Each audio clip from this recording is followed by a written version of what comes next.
கிருஷ்ணகிரி தென்பெண்ணை ஆற்று நீர்பிடிப்பு பகுதிகளில் பெய்து வரும் கனமழையால் அணையின் நீர்மட்டம் உயர துவங்கியுள்ளது.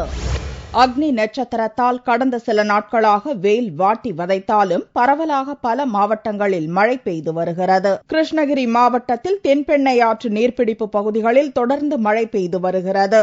இதனிடையே கர்நாடகாவில் பெய்து வரும் மழையால் கெலவரப்பள்ளி அணைக்கு நீர்வரத்து அதிகரித்து வருகிறது. கிருஷ்ணகிரி கேஆர்பி அணைக்கு தண்ணீர் திறந்து விடப்பட்டுள்ளது. அணையின் நீர்மட்டம் உயர்ந்து வருவதால் விவசாயிகள் மகிழ்ச்சியடைந்துள்ளனர். திருவண்ணாமலை மாவட்டம் ஆரணி மற்றும் அதனை சுற்றியுள்ள பகுதிகளில் சூறைக்காற்றுடன் மழை பெய்தது. சூறாவளி காற்றினால் ஆங்காங்கே மரங்கள் மற்றும் மின்சார ஒயர்கள் அறுந்து விழுந்தன.